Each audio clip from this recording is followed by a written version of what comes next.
Now that we have started running console commands and started some GUIs to get our setup going, let's add in a second element before we start adding extra features to our video panel. Let's add in some mouse and keyboard, also known as input, settings, and controls. Let me start by quickly introducing myself. Insomnia from Unreal Tech, a division of Blender Tech, and welcome to the third video in the custom save game settings for Unreal Engine 4 project series. Today's video should cover how to make sure input is set up properly in a character, go over some tricks we can use to set up our input like a professional game, and continue working on our GUIs, including the first use of our recently added widget switcher. So with that said, open your project. We're working 4.8.1. So with that done, remember our motto, create your way, and let's get to it. So like I said, we're going to be working with the character today, which I happen to have open. If you don't, that we should be in the content folder. That's where I placed it. Otherwise, just find your main character that you're using. So we're going to play with a few of the stock inputs. So I already had this going from a video before, but at stock, when you have a first person and I believe third person 2 project, you have turning and looking input axis is that give you a 0 to 1 or negative 1 to 0 to plus 1 value as an axis value that allows you to add input to your controller. And so we can use these to our advantage to add some more professionalism. So I'm going to take this movement input here. I'm going to move it over to these squares. And I'm going to take this and move it over to here. I'm going to start lining things up on those squares. I'm going to expand this comment box by dragging the arrow so that we have some room to work here. And we'll probably need some vertical room, so I'm going to take stick input. And since we're not using a game stick, I'm just going to delete it. And in doing so, I'm going to move the mouse input up. So I'm going to call this mouse input set to be FPS independent and invert plus sensitivity control. So that's what we'll work on first. So what we need to do is let's drag these all the way over. Let's grab a little square there on the grid. Let's undo the values. And let's also undo the execution chain. Now the first thing we need to check, of course, is that we are loading and saving our settings. Of course, we have our variable our game settings here, which goes to our settings save. But just to make sure, we can see that on event begin play, we get our settings.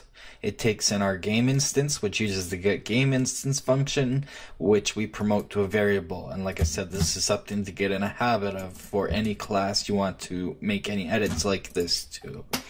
So in our input axis turn and input axis look up, I'm actually going to bring this down even further so that we have more room. We might need even more room yet. So the first thing I'm going to do is a little trick which we will move into the GUI later, but for ease of use I'm going to add it right now. We'll add a variable called bIsPlayerFrozen. And so we'll go and we'll create a new custom event. So right click and custom event, not custom movement, we want custom event. And let's call this freeze car. And then let's copy and paste that and call the second one unfreeze car. And so what this will do is we'll set it up so that when the menu's open, our player can't look around. And also, whoops, I'm on standalone. I was having crashes, but I believe I've solved that. There we go, yeah. So when I open, let me get in the game here. Well, I've got the sensitivity all disconnected, right? But so when I open up the menu, I can still move around and look. So we need to fix that as well. And when I'm in the game and I open up the menu, I need to hit Shift F1 to get my cursor. So we're gonna fix that, as well as when you close the menu. So when we hit apply and close it or whatever, eventually we won't want to get our focus directly back into the game. So we're going to work on that. So we're going to start, like I said, by doing that in the character class, and we'll move it onto the GUI later so that it's more future-proof and it's more flexible. But we'll start off by let's do a branch. Connect that right up close. Like things nice and neat, of course. And then we want a do once, so hold down D and click. Oh, that would be a delay. We want hold down O and click. And line that up with the true statement execution chain. And so B is play, that should be player. I'm just going to change play to car. And by default, no, we're not frozen. So what we're going to do is we're going to drag this in with a getter by holding down control and dragging it in. And this is going to be our condition on each of our branches. So just drag that into each of the branches. Condition input pins. There we go. Move that out, I guess, so that we can see it a little better. We'll start these do onces on this grid line. There, something like that'll work, I guess. About as good as it's gonna get. So if our character is frozen and we call to freeze the character, that would mean we follow the true path. Actually, that variable won't make sense, so we'll change that to be is UI open. So is some UI element open.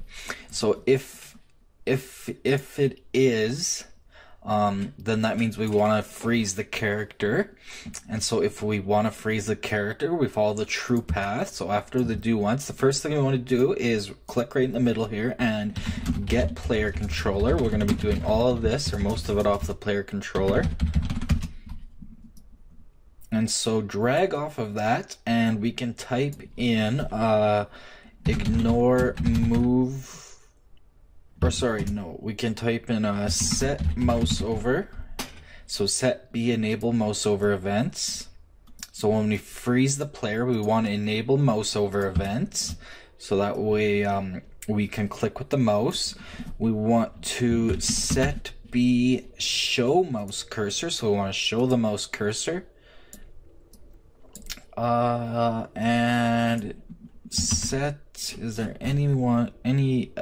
oh yes, B enable click events, and that should be it, just those three.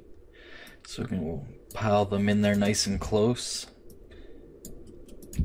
and we want them all to be true when we freeze the character, and then we'll copy and paste them down below to the unfreeze execution chain, and we'll uncheck them to be false, and then we'll just place the target onto the player controller output node. Perfect.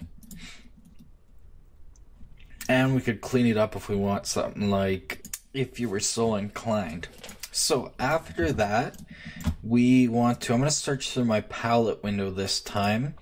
That you can find that through window palette. I like to use that sometimes when I don't know exactly what I'm searching for, but I want to search set mode, and I want to set mode game and UI, and so that will allow us to still be able to interact with events in the game if we had to, like say attack a monster or something.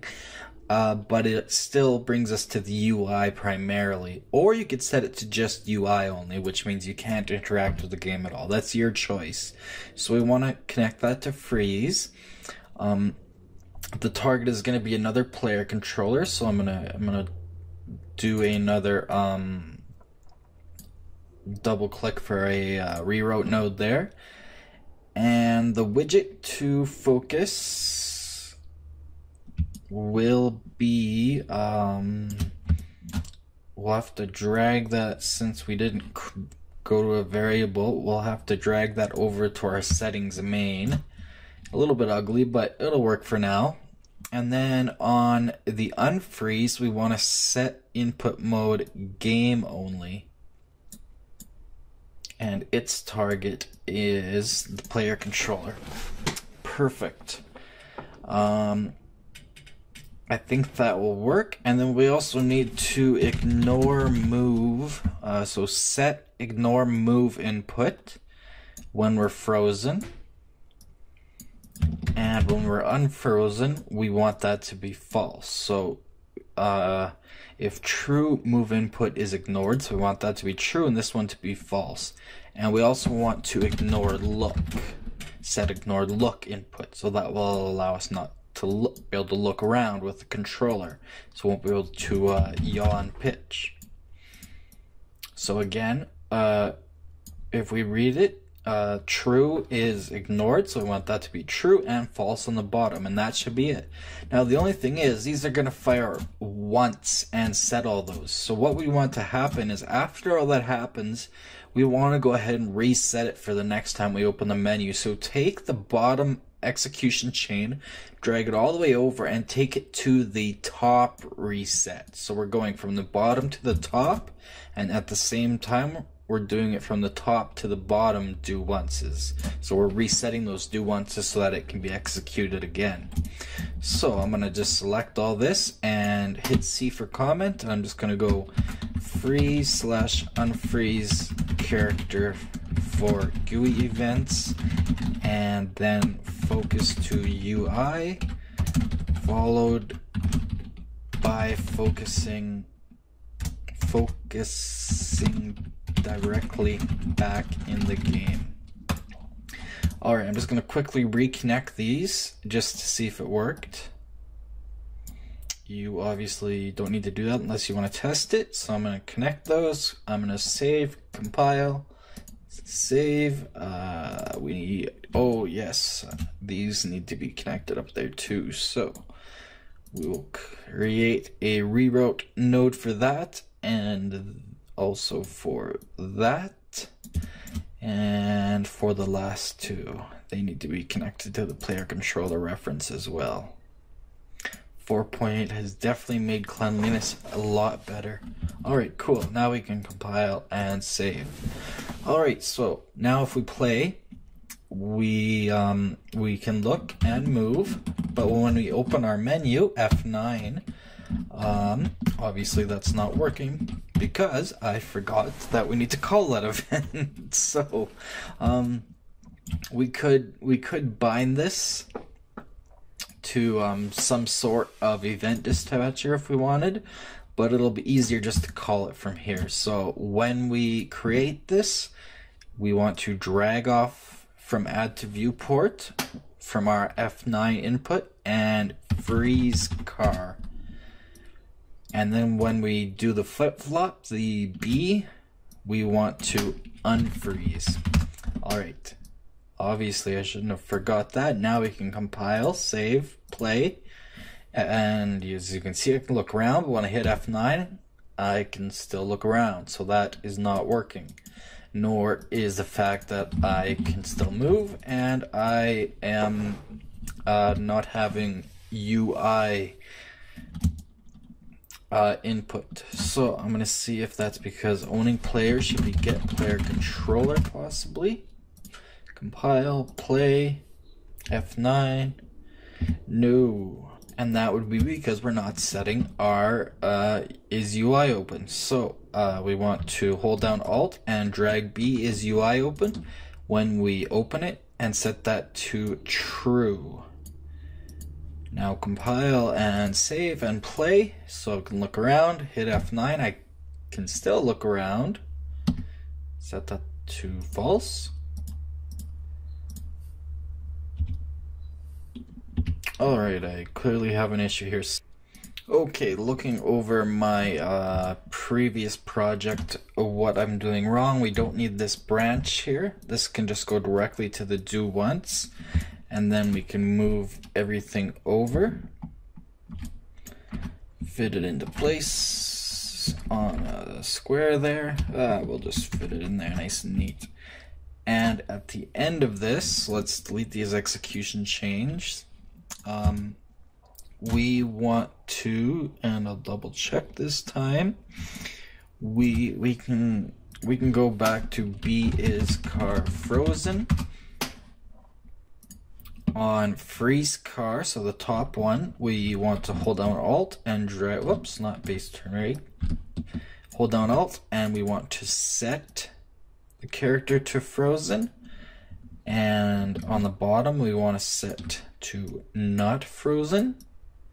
And then drag those back to the do once resetters. And then the branch will instead go to our F9 to open the menu. So before the flip-flop, so we'll go, when F9 is pressed, it'll go into a branch. So pressed goes into the branch, and then in that case, we're gonna need some more room here, so let's drag all this out. We can delete that set is car frozen. So when it's pressed, the condition will be is character frozen. If he is, so true. Or sorry, if he's not, false, then we want to freeze him and then create the widget so we can get rid of the flip-flop here. Won't be using that anymore. And if the character is frozen true, then we want to unfreeze character and remove that widget from parent, just like that. And we can get rid of those freeze and unfreeze characters as well. And we want to also set the input mode that I set over over here, that we can cut out and paste it into here. So we want game mode and UI, and then just game mode when we create and not decreate, so deconstruct and deconstruct our widget. And so we'll do a get player controller, and we'll connect that up to the target. And again, the in widget to focus. Should have just done this straight from the UI, it would make everything easier, but we'll get there. So as you set it up just like that, and we should be good to go. We just need to reconnect this execution chain here, and we'll suck this all back in here for space and cleanliness.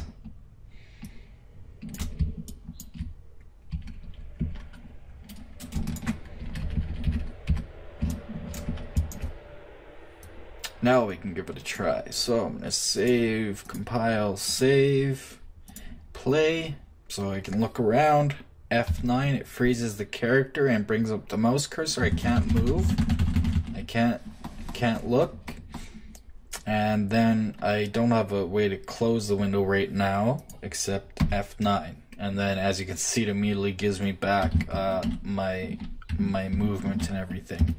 So that is perfect. So let's go back to what we were originally at, and that is the mouse input, look up and turn. So we're going to be adjusting this in a couple of ways. So what we want to do is take the axis value and just drag it out about half, 3/4 of the way, and type in a asterisk to get a multiply. And we want to do a float times float, and then take the final value and put it into value. And we want to do this for both of them.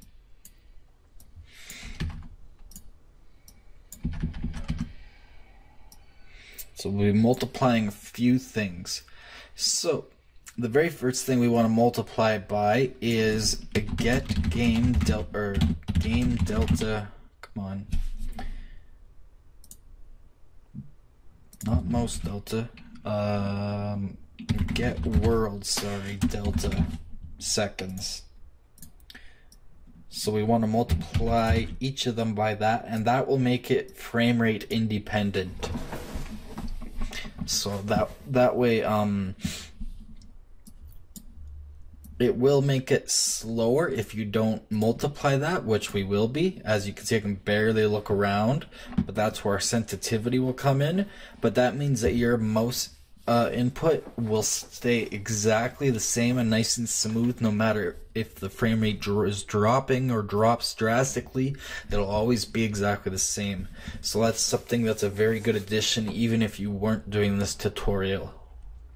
So the next thing we're going to multiply, we're going to add one more pin to each of them, is taking our game settings as a getter. So hold down control and drag in our game settings. And we need to open that up. Yeah.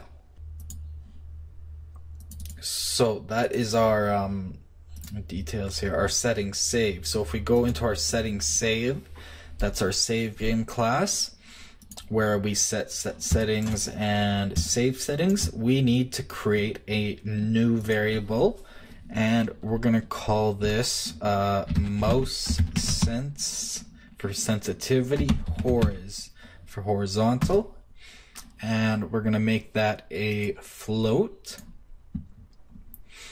And we're going to do another one called mouse sense vert for vertical, and that will also be a float.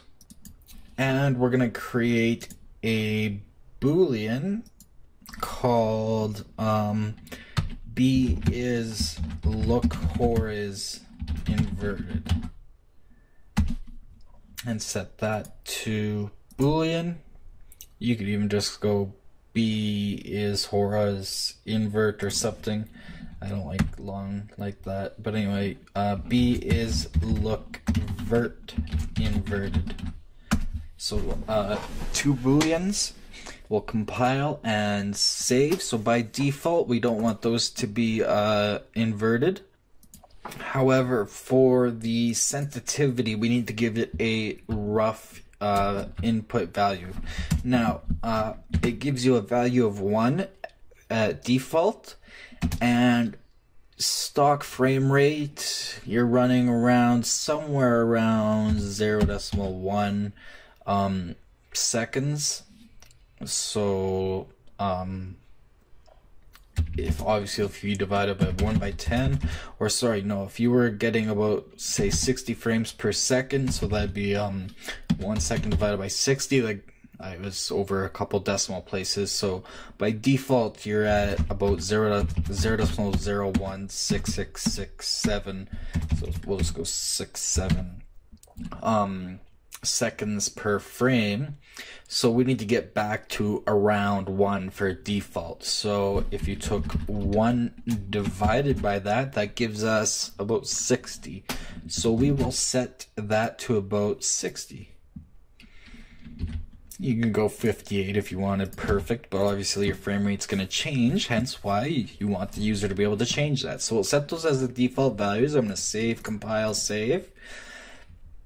And with that done, we can now go back to our character and we can drag off of our game settings, and we can simply get horiz sensitivity, and that will be for turn.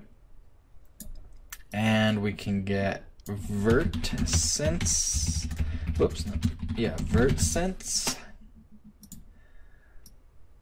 Bring that down, and we can just plug those into our multipliers. And if I compile and save this right now, you'll see that if it doesn't crash, I hope I'm not getting crashes again. Now that is why we always save. Alright, so now you'll see if I hit play, I'm back to even slightly higher than stock horizontal and vertical sensitivity. So we're going to want to adjust that. And we're also going to want to, we're going to need some more room. Let's drag this way up give us a bit more space to work here. We're gonna wanna add one more pin. Let's bring this way up. Let's give us as much room as possible here. Bring it right up to that square, and we'll bring this up a square. So we want to drag off of our game settings, and we want to get vert is inverted, horizontal, sorry, is inverted.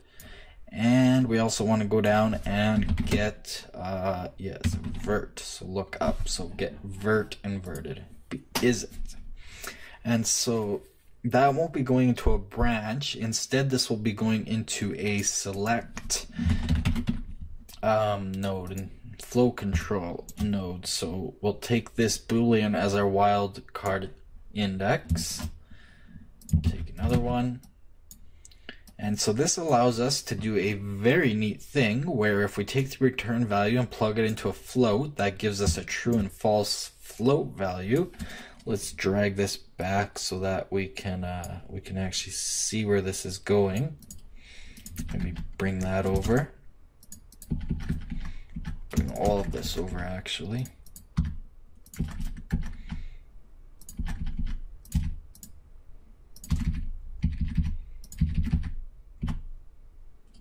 Something like that'll work. So false will be 1, meaning that it's not inverted, but if it is true, then we just simply pick -1, which will take our entire value that we're multiplying here and just negate it, or well, make it a negative number. It'll invert it. So we're just selecting based on the setting. So right now it won't do anything because it's defaulting to false. So it just multiplies everything by 1. So we'll save, file, save. So let's make our GUI for this. So let's go into game settings, widgets, and I created a widget in one of the videos that might have been in my one that got deleted, but if you don't have it, just right click in your content browser, user interface, widget blueprint, and then give it a name, widget underscore or W underscore for widgets, and then mouse keyboard is what I called mine. So we're gonna open that up, and we're gonna build it very similarly to the video settings, because that will allow everything to be the same when we use our widget switcher in settings main. As you can see, that we get our screen resolution, and then we're going to be switching it to mouse keyboard with our widget switcher. But we'll start with our mouse keyboard. So we need to delete the canvas panel. I'm going to go into the graph. Actually, what I'm going to do is a little trick. I'm going to play, and I'm gonna go F11, and then I'm gonna hit F9 to bring that up, and then I'm gonna go Alt F9. Sorry, which one is it? I have to look. A screenshot. How come I can't remember the hotkey? Open the panel. F11, play F11, open up our panel, and then we'll take a screenshot, and we'll open up that link, and we'll stop playing. We'll close that link there, open that up, and drag that screenshot into, let's see, did I get the right one? Yep. Drag that one in. You can see we had one from before, but that was just in game. We want one with our menu open, so save that. And then we can go into our widget mouse keyboard, go into the graph, and you'll see under the default settings here, it's also putting the default nodes that might have been from before. But under class defaults, under designer preview background, we can now select screenshot 82, and you'll see in the designer we get a preview of what it kind of roughly might look like. Although I guess that won't really work since it's fitting into here. So maybe that was a bad idea. Waste of time. So we'll just clear that, it'll just get in the way. So we're gonna make it similar to this. So let's start in the designer with, as before, a size box, because we always want to be able to adjust our sizes. Again, you know that it's a habit of mine, because I know that things might always not work just winging it. So we set our size for our keyboard to be 800 by 600. So we'll do the same for this one. Width and height override 800 by 600. And then we will start working, what did we go, vertically? Yep. We'll start working vertically. Vertical box. We'll add a vertical box into our size box, like so. And then let's add a horizontal box into the vertical box, and let's just call that horizontal box underscore mouse X. So that's horizontal. Give me a space, not an underscore. 4.8 is kind of buggy about that. That way we just kind of, it sets it apart as before. And we want to add into that, let's add a size box again, so that we can always resize it to our needs to make it look the best. So let's add a size box to that. Whoops, into the horizontal box. And let's set we don't need a width override, but we will need a height of somewhere around, let's try 64 to start with, and set to fill.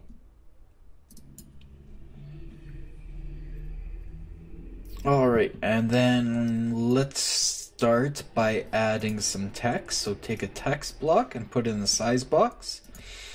And we want that to be vertically aligned center, and we want the color and opacity, click on the little white box there, to be black, since we're working on a light background.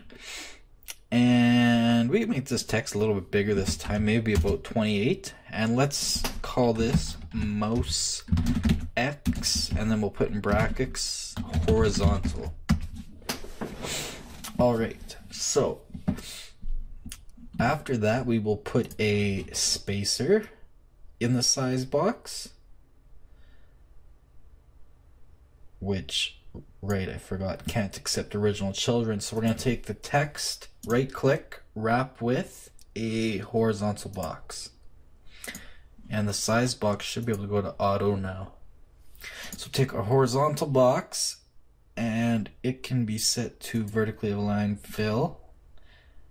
Actually, we're going to set it to center, and then everything will be centered. I prefer fill. Take this text and set it to vertically aligned center under the slot, under the padding information. And then we can add a spacer to the horizontal box, and we'll set that to have an X value of about 32. Just a nice little space there. And we will then add a, let's keep it similar to the video settings, like I said. So let's actually make that spacer a little bit bigger. Let's go 64, and then let's add in our slider into the horizontal box right there. And after that, let's add some text into the horizontal box. In fact, to say, Control Y, let's delete that, and let's just copy our text from before to save us the work of setting the color and everything. And in that, actually, before I do that, I'm going to set the shadow color to have full opacity, and set the color again to like an off-white, kind of an off-white gray. Alright, so with that, then copy the text and paste it into the horizontal box. And then we can just change the text, as easy as that. And we'll call this horizontal, or we'll just say sensitivity. And we'll make it a little bit smaller, say back to the stock value by hitting the little arrow that I'm turning for. So that'll be sensitivity, and we'll put one more spacer. So I'm just going to copy and paste, same thing. And this one will be about the same as the video, 128. So let's set our slider to fill and see what that looks like.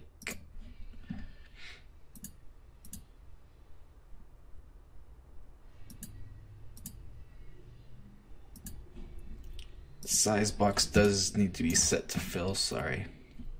That looks pretty good, so we'll set it, well, we'll leave it as it is, and we'll take our slider and we'll set it to auto so that we have a little bit of room to work here. So we have a slider for our sensitivity, but we don't want presets like before. We could add presets if we wanted, the same way we did for the video, but we want to show the value that we have. We're going to do the same thing as before. We're going to take a border and put that,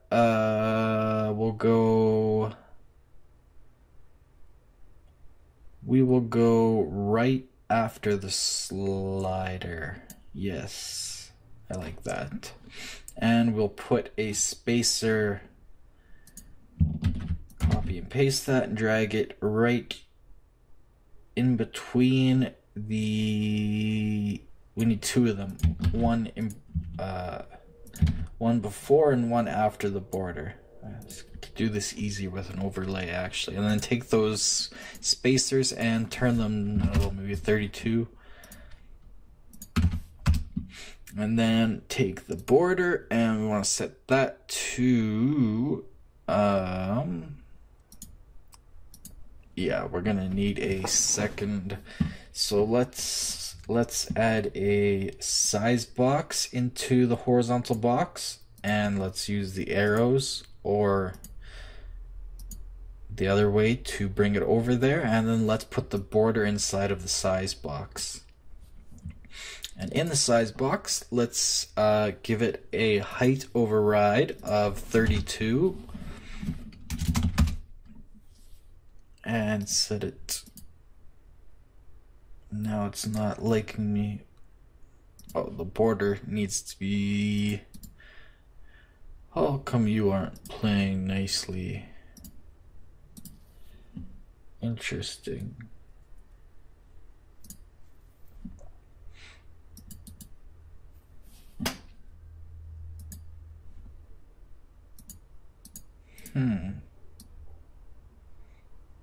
Alright, no big deal. But anyways, we'll give it a width of about 128, something like that. And then inside of the border, we'll add another editable text block again. And in there, we'll just set it to something like 0.12345. So this one, 1, 2, 3, 4. And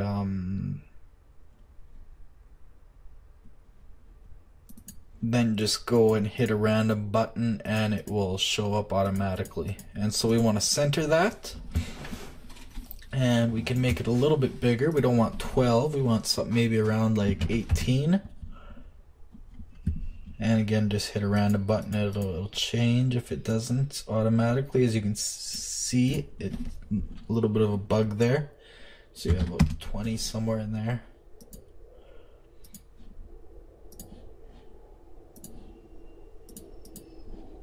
Yeah, like that. So, the border can come down a little bit, the size box for the border. So let's cut it down to say 96. Yeah, about 96. And obviously the height is not working for us. Unusually odd. Must be a setting of one of these. Probably the size box up here should be set to auto or something. Either way, it'll work. So that'll be our sensitivity. That could probably be a little bit bigger. 24. Go to the graph and back. It's a little too big.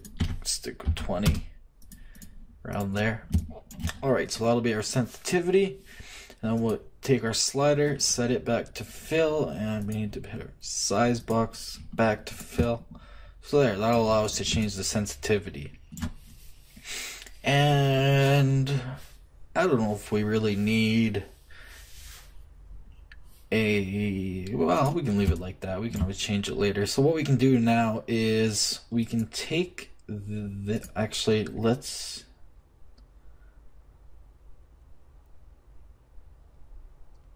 I'm gonna take this horizontal box and collapse it in the hierarchy, and then I'm gonna click on it again and rename it to most x sense for sensitivity. And I'm simply going to copy and paste it into the vertical box to get the same thing. I'm actually going to do that. No, I'll just do that once. I can do it again later. And so what we want to do is go into the second one and call that horizontal box space. Actually, no, you know what? We'll do the Y. So we'll go most Y sense for sensitivity, and we'll just change the text. Most Y vertical. Whoops, vertical. Perfect. I want to change the spacer here though so that it lines up. So somewhere around 112 it looks like. Yes. Maybe a little bit more, maybe 113. Looks about right. Cool. Alright. Now I want to let's just copy and paste that one last time into the vertical box. And we'll call this one horizontal box. Expand all this here. We'll call this one horizontal box invert. And in it, we're going to, we were better off just starting fresh. So let's just delete everything. Leave the horizontal and size box, but delete everything else. So we'll take the horizontal box and we will add text into it. Actually, let's undo that. We'll leave everything like so. We'll leave the spacer, the first spacer, the original text, the horizontal box, and the size box. Delete the rest from this one. And we'll change the text to read invert. And then we'll have our spacer. And we will add a text block. We're going to copy and paste this text invert. Let's copy that and paste it into the horizontal box. And let's go X. We could even go X dash or something maybe. And we'll add a small spacer into the horizontal box with an X value of something like 5, maybe 10, something very small. And then we want a checkbox right in there. That's going to be very small no matter what you do, fill anything. So there's really no way around that without getting our own custom images. We could, if we want to, scale it to like 1.25, but starting to play with that gets a little sketchy. So I wouldn't go any higher than that. We can make our own images later, or obviously you could for all of the under the style, the unchecked images and checked and undetermined. That way you can get a bigger checkbox easier. Anyways, we could do it with a border and some crafty text too, but a checkbox is just easy. And then I don't like the way that's set up. Let's take this original spacer here and let's make its size way bigger so this lines up. Whoa, 330. And then let's add another spacer after the checkbox. Set that to like 256. And then let's just copy the X spacer checkbox and paste it into the horizontal box. Change that text to read Y. And we'll take this checkbox and let's call it checkbox space Y invert. Make sure that's a variable, and this checkbox is going to be checkbox xvert. Variables don't need to have the space. We'll get rid of that space. And then just for kicks, let's center this up. Let's grab this spacer and let's just center it up in there somewhere.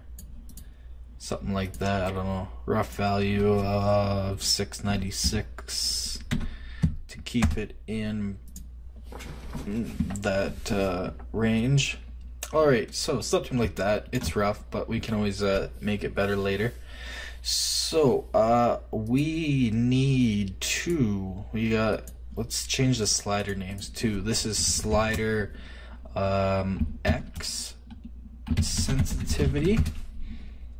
This is slider Y sensitivity. Alright, so now we need to go into our graph and start doing some logic. And once that all comes together, then everything works. So we'll start with our usual event construct. And then we will get settings under utilities and the game instance, get game instance, and then promote settings save to our variable called our games settings as usual.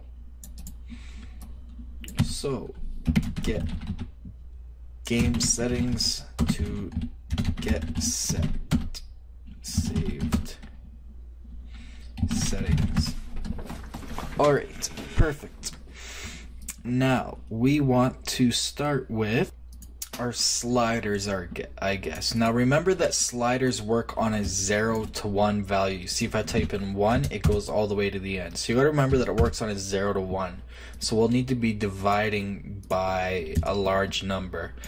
Because remember, even 60 was quite sensitive, so we want somewhere in that range to be around the top.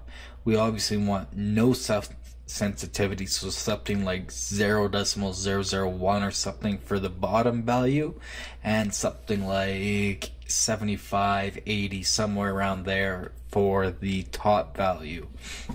And then the user can obviously go anywhere in between. So to do that, we're going to need a custom event. So let's create a custom event, which we will call set mouse settings, something like that.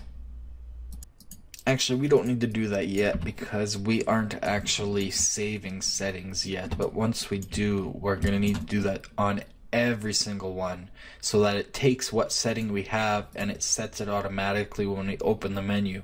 Right now it's going right back to stock, but I want to get into that in a later one. So we're going to start with what we did before, like in the video, on value changed. So select in the designer the mouse X horizontal slider and go to on value changed and hit plus. That'll give us a event called on value changed slider X sensitivity. And so what we want to do is take that value. Well, we're gonna need a couple of variables first, I guess. So we'll need a we'll need X cents. I don't like that. I want X cents value, and that will be a float.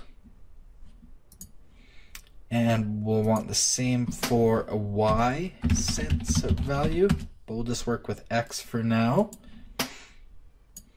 And then just like in the video one we did, we also we want a text-based one for our text block, which let's just call that X text value or something like that, and set that to text. and another one called x text value, or whoops, sorry, y text value. So when the x slider is changed, we want to set the x sensitivity value. So hold down Alt and drag it in, and so we want to set that, obviously, so that we can get that from our other, well, from our save. Speaking of save, I'm gonna save to not lose any of that work.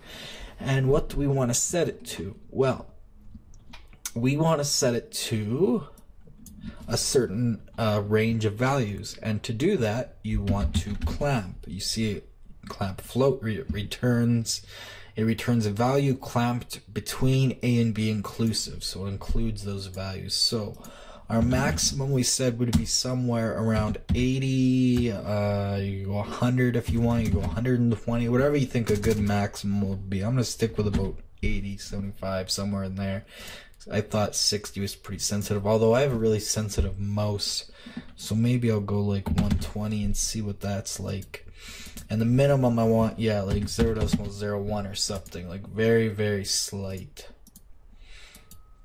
We could work in powers of 10 to 0.1 and 100, and then that would give us nice even values.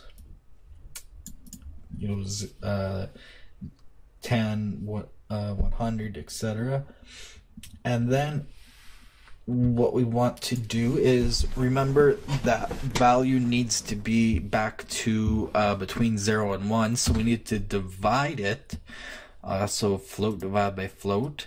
Now if we have an inclusive max value of 100 on a max value of 100, or of 1, sorry, so that's 100 divided by 1, that gives us 100, so we need to divide by 100. And actually, so if we took 100, or 1 divided by 100, that gives us 0.01. Maybe it will go 0.01 as an absolute minimum.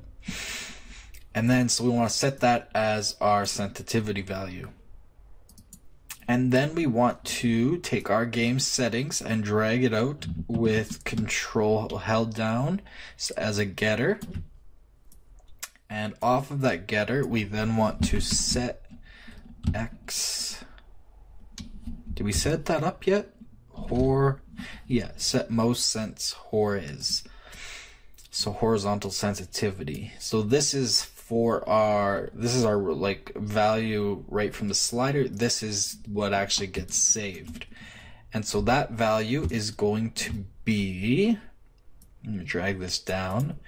It's going to be the value that we get based straight off the slider. And then it's going to, we want to type in max. You'll see returns the maximum value of A and B. And so we're not dividing by 100 here, so we take the very minimum that we want is 0.1, and so it gives us what's the biggest value. So it won't allow any value smaller than 0.01. So even though we could choose a value lower than 0.01 and it would get clamped, this allows no lower, no matter what, to get set as our horizontal value. And then we want to set our X text value to that. So we hold down Alt and do a setter on that.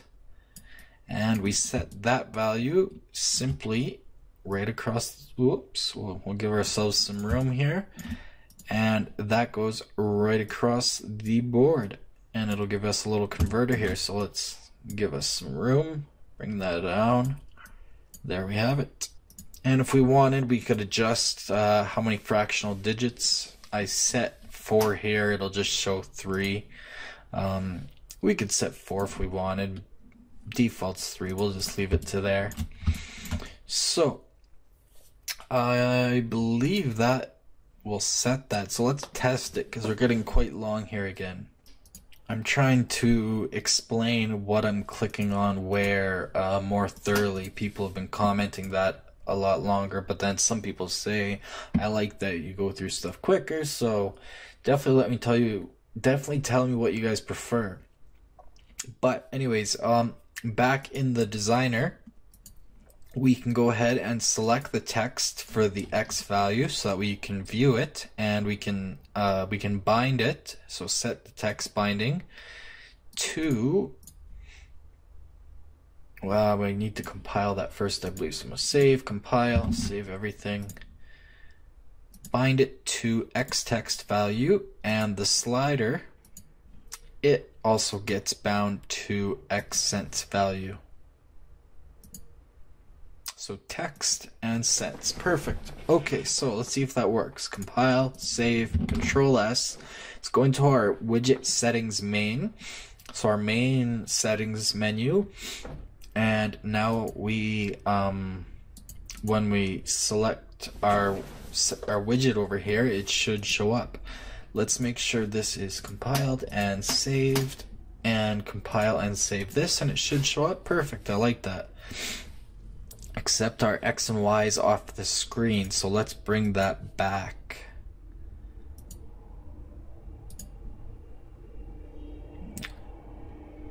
Did I really set that to 696 when it was only 600 wide? Let's set that to like 396 maybe. Compile, save. Compile, save. There, that's a bit better. We can do it up a bit better after.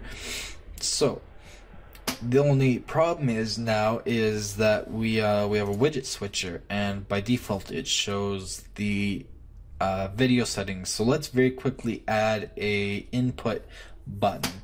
So if we go all the way down, we had our size box video root. So what we can do is we can simply copy that and paste it into the vertical box for the buttons.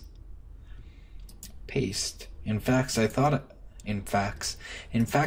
called that vertical box space buttons. And then we'll want to put a spacer in between them. So just put a spacer in between the two. That did not go where I intended it to.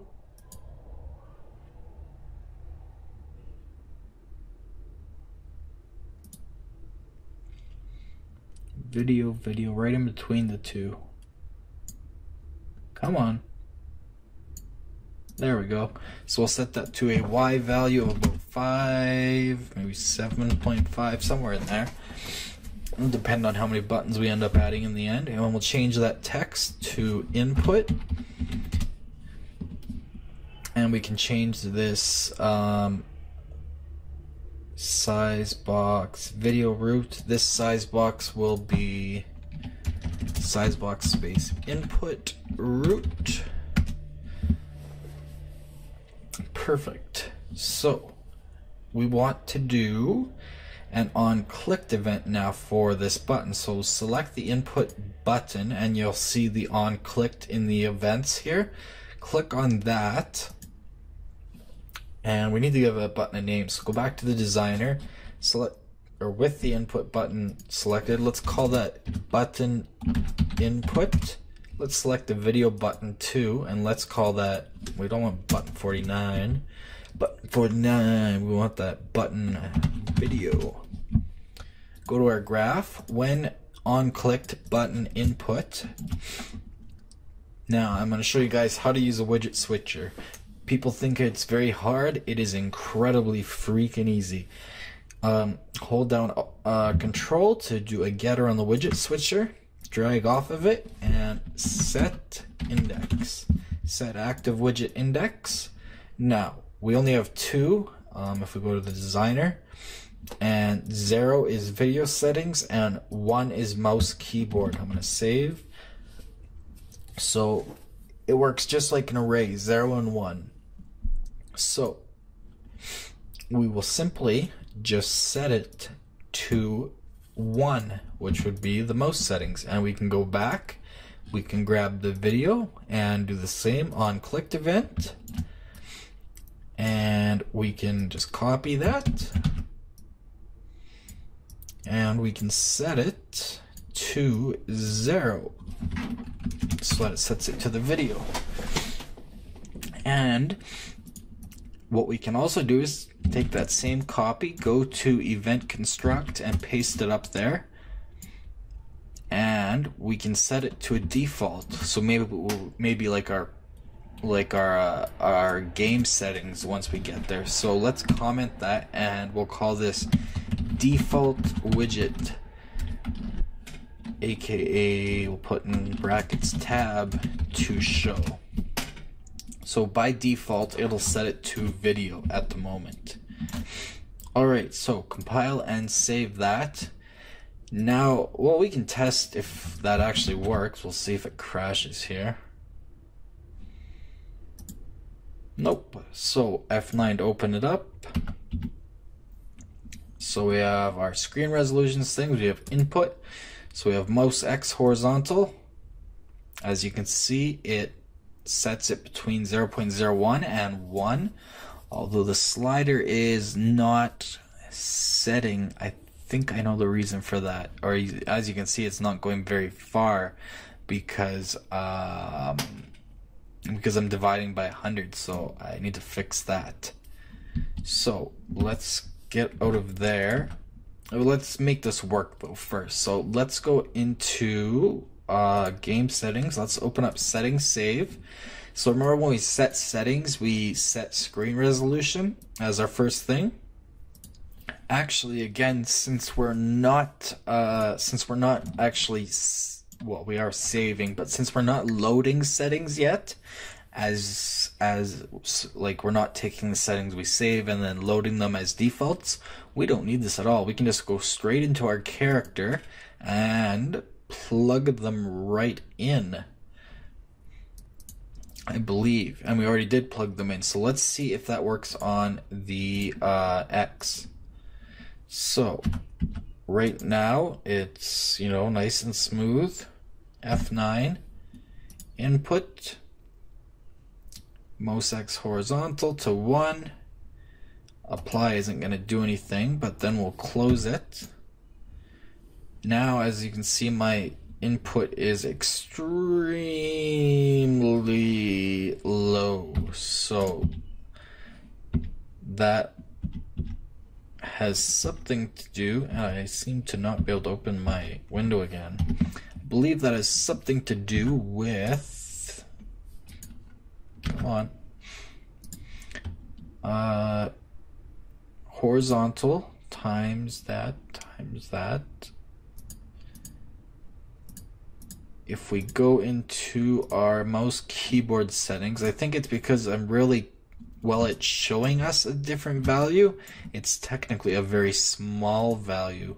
So I believe what we have to do to fix that, we want to take all this over. We almost turn that into a function because we'll be reusing it. I think we need to multiply it by 100. So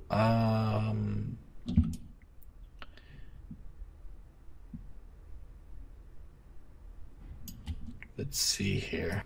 Yeah, I think simply that just needs to get multiplied by 100. So I will delete these and I'm just gonna multiply float by float. Technically an int by float would be better, more memory efficient, but let's just check it out here. Don't need conversions that way. So clamp that, and let's try that. Compile, save everything. Play, F9, input, game X. There we go, now it's sliding properly. Oh, and now see, we, instead of 0.1, I was getting a value of like 0.001. You can see now my minimum value is 0.01, my maximum is 100 as I set it. So it's like 0 to 1 and in between. Perfect. So now if I set it to 60, which is what we're at, it would be at normal. If I set it to 100, it's going to be extremely high. As you can see, it's zooming all over the place now, the littlest movements. I definitely cannot bring up I'm freezing the character temporarily, but just doing weird things. In fact, I'm not able to bring up the menu again, so that is a problem with my logic in here. Either this is not getting set up properly, or I just have that set up wrong. If the character is frozen, false when that's pressed, then freeze and create the widget. If the character, is not, if the character is frozen, so if it's true, then unfreeze it and remove from parent. I will have to look into that. I think possibly this needs to be set earlier, like before all of this. Either way, we'll move it on to the onto the settings after. Now you guys can figure out, since this one's a lot easier than the video, since we're not actually running console commands, you guys can figure out the Y. So let me just show you how to, if we go into mouse keyboard, the X check mark to invert the X direction. Actually, let's do Y because that's more standard. So all we need to do is select the checkbox and go all the way down again to the events and go on check state change. So this checks has the checkbox changed from checked to unchecked. As you can see, B is checked. So what we want to do is get our game settings as a getter, hold down Control, and we want to set invert on the vertical, and we just simply want to set it to is checked. So if it's checked, it's inverted. If it's not, it's not. So compile, save. Let's test this out one last time. So F9, input. So I'm going to set my mouse sensitivity to, I'll set it low just to test, and I'm going to invert my Y by checking that off. You'll also notice if I go to video, we also have our video settings. I can go back and forth now. So there we go, that's working. Hit apply, F9 to close. As you can see, now that's inverted. Well, you can't tell, but it is inverted. And I have a very much lower horizontal value.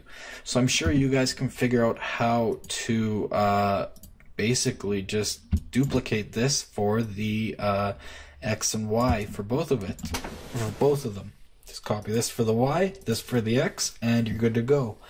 And I'm getting very long in here again. I wanted to get into some keyboard settings, but I also want to get as far as I can and then add polish later. So in the next video, let's see, what do I think would be best? We could go for keyboard. I'm going to leave that for polish. We could go for volume, which is very in-depth, but that's what really sets your game apart. Then you can have sounds playing that are affected by the settings. So we can do volume. We can set up our settings save and a few other places to actually save the settings, so that when we hit play, it's got our settings from before. I might maybe do that next video, because that way it's less going in and changing all these things that we've already set up before. And then we could also do custom game settings. So if we have I don't know, you might have like difficulty settings or something, we could look at that. So maybe in the next video we will go into actually making the setting save class, so the save game class, more more flexible and in-depth and set up properly, because right now it just sets them on a one-time basis, and it also doesn't grab the settings thusly when we open the menu. And maybe we should set up our main menu so that we don't have to have all this crap in the character class, and it can instead just be on the widget. And then on the widget we can just do event destruct. We can just make sure that it's removed from parent. Remove all widgets, or remove from parent, or whatever, depending on the game. That makes sure that it's removed from memory. I'll add it in there right now.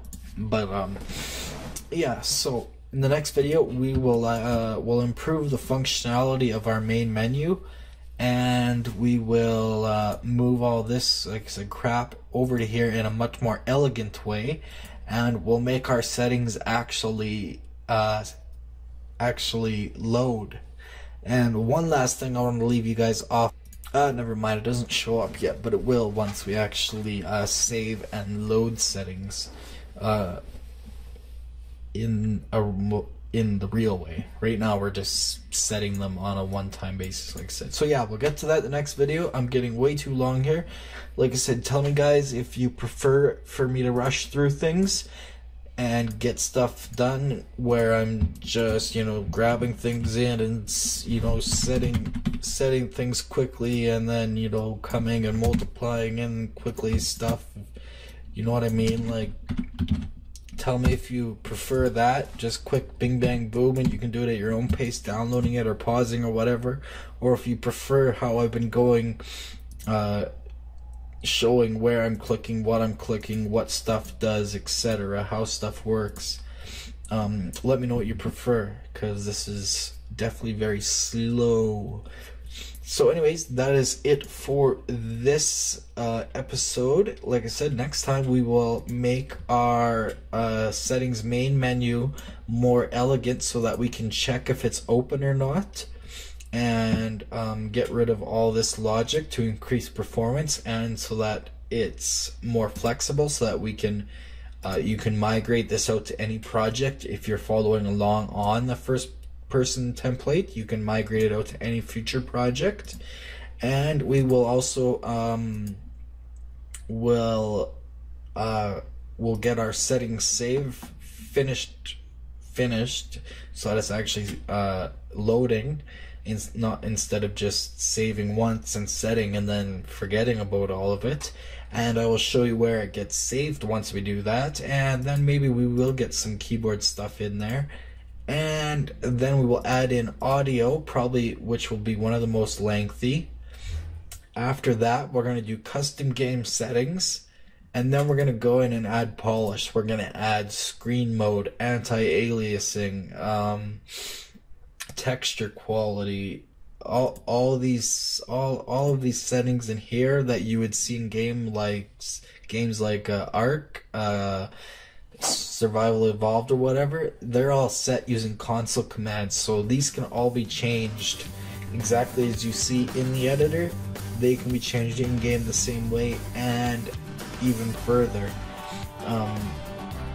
Yeah, so we will go through that. So anyways, I'm getting on much too long here. Thanks for watching from the team here at Unreal Tech, a division of BlenderTech.com. If you enjoyed this video and learned something, please like it. Don't forget to subscribe for more videos. We're on social media on the links on your screen. If you dislike this video for some reason, please tell us why, so we can continually improve based on your community input. We also take requests. We'll see you next time. Remember, create your way.